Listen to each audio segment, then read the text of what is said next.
नमस्कार दोस्तों। तो आज हम आए हैं आपके सामने एक बार फिर लेकर अपना नया वीडियो, और ये बनाया है हमने यमुना एक्सप्रेसवे के ईडा के प्लॉट्स के ऊपर ये वीडियो बनाया है।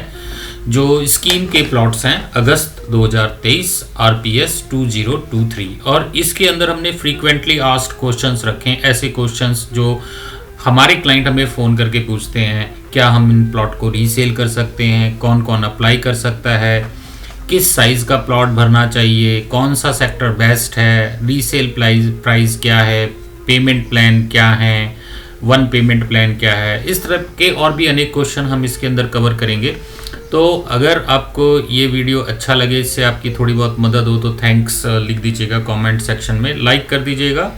और अगर आप हमारा चैनल सब्सक्राइब करते हैं तो आपको ऐसे ही इन्फॉर्मेटिव वीडियो मिलते रहेंगे, जिससे आपकी बहुत हेल्प होगी किसी भी प्रॉपर्टी रिलेटेड डिसीजन को लेने के अंदर।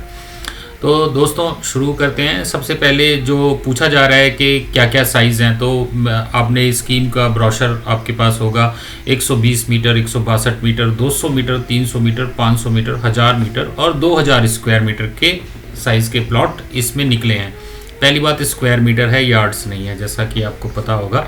टोटल प्लॉट्स इसके अंदर 1184 निकले हैं। फार्मर के लिए जो रिजर्व प्लॉट हैं वो 206 प्लॉट हैं, और ऐसे इंस्टीट्यूट और इंडस्ट्री जिन्होंने अपने जो प्लॉट हैं उनमें अपना ऑपरेशनल सर्टिफिकेट ले लिया है, उन्होंने इंडस्ट्री या अपना इंस्टीट्यूट्स, हॉस्पिटल, कॉलेज वगैरह ये स्टार्ट कर दिए हैं, उनके लिए 5% मतलब 59 प्लॉट्स उनके लिए रिजर्व रखे गए हैं। तो बचे हुए जो होते हैं 919 प्लॉट हैं जो जनरल कैटेगरी के लिए इसमें बचे हुए हैं। ये स्कीम यूपी रेरा रजिस्टर्ड है, इसलिए इनकी डिलीवरी इंश्योर है, ठीक है। लैंड भी इनका रिजर्व्ड है, और जो भी मैं इंफॉर्मेशन आपको प्रोवाइड करा रहा हूँ ये मेरी बेस्ट इंफॉर्मेशन है, और पब्लिक जो रिलेटेड पब्लिकली अवेलेबल मटेरियल से मैंने कलेक्ट किया है, ब्रोशर वगैरह पढ़कर। तो क्रॉस चेक करना, वेरीफाई है। मेरी नज़रों में मेरी इन्फॉर्मेशन बेस्ट इन्फॉर्मेशन है। रेट इनका लोग पूछते हैं क्या रेट है, कईयों को रेट दिखाई नहीं दिया ब्रोशर के अंदर, ऊपर नीचे हो गया, एडवर्टाइजमेंट में था। तो रेट निकला है इनका 24,600 रुपये पर स्क्वायर मीटर। अब लोग पूछते हैं हमसे क्वेश्चन के ड्रॉ कैसे होगा, इतना सारा कॉम्प्लिकेटेड है कि इस कैटेगरी के उस कैटेगरी के, तो हर कैटेगरी के लिए सेपरेट ड्रॉ होगा।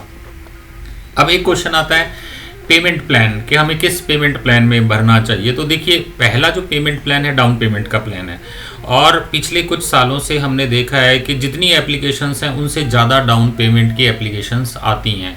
बहुत पहले क्या होता था, जैसे 1000 प्लॉट है तो केवल 200-300 डाउन पेमेंट के भरते थे, लेकिन आज अगर 1000 प्लॉट हैं तो लगभग 15-20-30 हज़ार लोग डाउन पेमेंट का ऑप्शन चूज़ करते हैं, क्योंकि पहला जो एप्लीकेशन कंसिडर होती है वो डाउन पेमेंट की होती है। इसलिए मेरी रिक्वेस्ट है, जिनको अपनी प्रोबेबिलिटी इंक्रीज़ करनी है वो डाउन पेमेंट में ही भरें। पिछले काफ़ी टाइम से हमने देखा है कि डाउन पेमेंट के अलावा जो एप्लीकेशंस होती हैं वो कंसीडर ही नहीं होती हैं, क्योंकि नंबर ऑफ़ एप्लीकेशंस ज़्यादा हैं नंबर ऑफ़ प्लॉट से।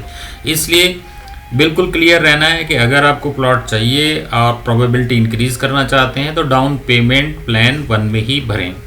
अब लोगों का पूछना है कितने दिनों में रिफ़ंड आ जाता है। तो ब्रोशर के अकॉर्डिंग जो हम लैंग्वेज उसमें लिखी है, 1 साल के अंदर आपका रिफ़ंड आ जाता है। लेकिन हमने जो पिछले कई सालों के ट्रेंड्स देखे, हम इस एरिया में काम करते हैं, तो 1.5 से 2 महीने के अंदर आपके रिफ़ंड आ जाते हैं, ज़्यादा से ज़्यादा 3 महीने के अंदर आ जाता है। ये हमारा जो ऑब्जर्वेशन रहा है पिछले काफ़ी टाइम से। अब जो इसमें एक और क्वेश्चन आता है पेमेंट प्लान से ही रिगार्डिंग के कैसे कैसे पेमेंट जाती है। तो डाउन पेमेंट में 90 डेज़ के अंदर देनी होती है, और जो पेमेंट प्लान 2 है उसके अंदर 50% 90 डेज़ में देनी है और 50% 2 इंस्टॉलमेंट में देनी है। पहले क्या होता था, पेमेंट प्लान 2 के अंदर जो बाकी का 50% होता था उसकी भी 6-6 महीने की किस्त बन जाती थी, लेकिन इस वाले में क्या है कि बाकी की 50% 2 इंस्टॉलमेंट में ही देनी है आपको 6-6 महीने की। और पेमेंट प्लान 3 वैसे ही है कि आपने 30% भरा और 70% 10 इंस्टॉलमेंट में आप देते हैं 6-6 महीने की किस्तों में। अब एक और क्वेश्चन आता है सबसे, जो हमारे क्लाइंट पूछते हैं कि कौन कौन इसमें भर सकते हैं। तो देखिए, सबसे बड़ी बात है 18 साल से ऊपर कोई भी भर सकता है। अगर आप 18 साल से नीचे में किसी के भर रहे हैं तो उसके पेरेंट को उसमें भागीदार माना जाएगा, क्योंकि उसका पेरेंटल का ही आएगा, वो माइनर है। तो 18 साल से ऊपर कोई भी प्लॉट इसमें भर सकता है, एक आदमी एक ही प्लॉट भर सकता है। एक सबसे ज़्यादा पूछे जाने वाला क्वेश्चन है, क्या हस्बैंड वाइफ दोनों अप्लाई कर सकते हैं?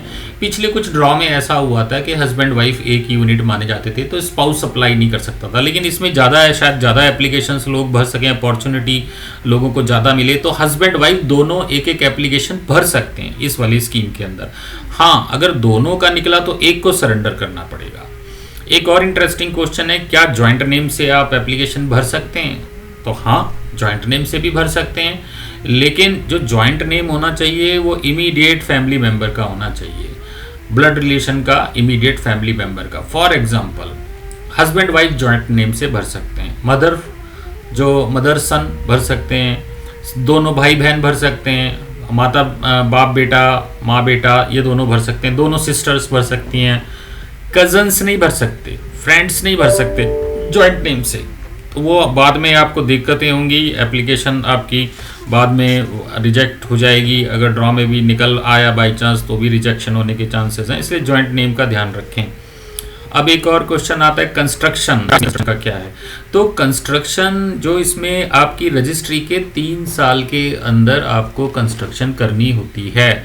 हाँ, ये जरूर है कि जैसे बेसिक एमिनिटीज़ नहीं होती हैं, वाटर पाइपलाइन, इलेक्ट्रिसिटी या वाटर टैंक, तो हमने देखा है ट्रेंड्स में, हमने ऑब्जर्व किया अथॉरिटी की तरफ से नोटिफिकेशन आता रहता है, थोड़ी बहुत रिलैक्सेशन मिलती रहती है, लेकिन ऑन पेपर्स जो रजिस्ट्री से आपके 3 साल के अंदर इसमें बनाना होता है। अगर आपने नहीं बनाया तो फर्स्ट ईयर में आपकी जो अलॉटमेंट प्राइस उसका 4% की पेनल्टी है, सेकंड प्राइस में 5% की और थर्ड प्राइस में 6% की पेनल्टी है। अब एक क्वेश्चन हमारे पास आ जाता है, लोग पूछते हैं कि जी किस कैटेगरी में भरना चाहिए? तो जो हमारा ऑब्जर्वेशन है कि जितना बड़ा साइज़ आप भरेंगे, जितनी आपकी एलिजिबिलिटी है, उतने चांसेस आपके स्ट्रांग होंगे।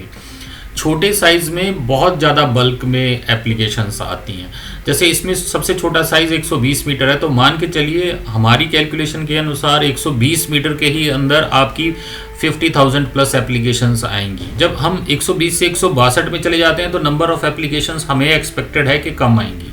अगर हम पिछले काफ़ी सारे ड्रॉ देखें तो उनके ट्रेंड्स के बेसिस पे मैं आपको बता रहा हूँ। अब 200 से 300 मीटर में अगर आप स्विच करेंगे तो आपकी प्रोबेबिलिटी इंक्रीज होगी। दूसरा, प्रोबेबिलिटी में एक सबसे इंटरेस्टिंग क्वेश्चन ये है कि किस सेगमेंट में कितने प्लॉट्स हैं।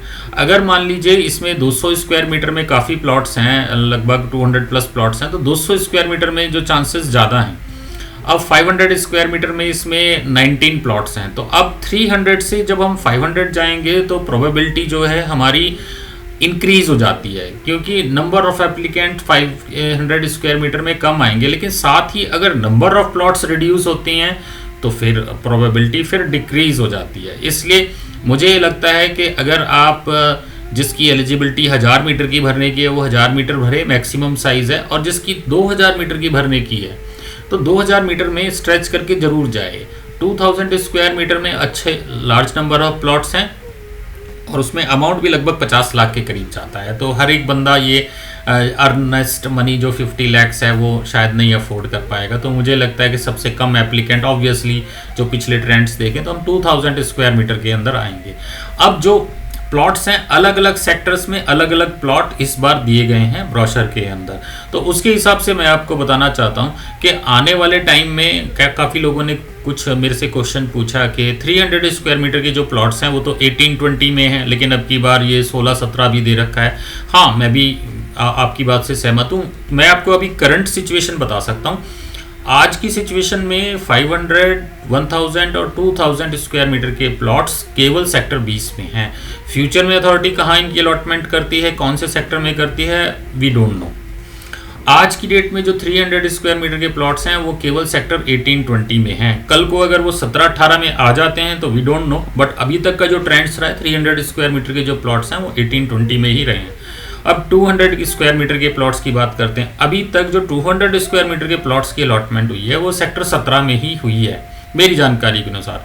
सेक्टर 16 में और सेक्टर 22D में या फिर 18-20 में 200 स्क्वायर मीटर का साइज अभी नहीं आया है। जो 120 स्क्वायर मीटर के प्लॉट्स लगभग सभी सेक्टर्स में अलॉट किए गए हैं। 16 में भी हैं, ये जो हमारा 17 है उसमें भी हैं, 22D में तो हैं ही, और बाद की कुछ स्कीमों में ये सेक्टर 18-20 में भी आए हैं। और जो 162 मीटर के जो प्लॉट्स हैं वो 17 में हैं और 22D में हैं।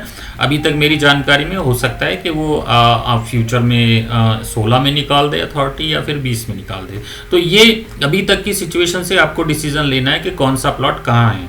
अब लोग पूछते हैं कि कौन सा ऐसा प्लॉट है जो जल्दी मिल जाएगा। देखिए, चांसेस ये हैं कि जो ऑलरेडी सेक्टर डेवलप्ड हैं, सेक्टर 18-20 डेवलप्ड हैं, तो उनमें चांसेस हैं कि जल्दी आपको प्लॉट मिल जाए। बाकी इसका कोई वो नहीं है, जो अथॉरिटी का अपना डिसीजन होता है वो कैसे डिसीजन ले, वो कैसे किस कहाँ पे लैंड उसके इजीली अवेलेबल है, कहाँ वो डेवलपमेंट करना चाहते हैं, कहाँ वो काम करना चाहते हैं, उसके ऊपर वो अपना प्लान करेंगे और उस हिसाब से हो सकता है सेक्टर 16 में जल्दी दे दे, हो सकता है 17 में दे दें, उन सभी में वो दे सकते हैं। तो ये ओवरऑल मैंने इन्फॉर्मेशन आपको देने की कोशिश की है इस छोटे से वीडियो में। और इसके अलावा भी अगर कोई छोटा मोटा क्वेश्चन हो तो आप कमेंट सेक्शन में लिख सकते हैं। I will try my best to reply those comments. तो हम कोशिश करते हैं कि हम अपने सभी रिलेवेंट जो क्वेश्चंस हैं उनका आंसर दें। तो कैसा लगा ये वीडियो, आप कमेंट सेक्शन में फीडबैक ज़रूर दीजिए हमें, इससे हमें अच्छे वीडियोस बनाने में प्रेरणा मिलती है। तो आज के लिए बस इतना ही। बहुत बहुत धन्यवाद। नमस्कार।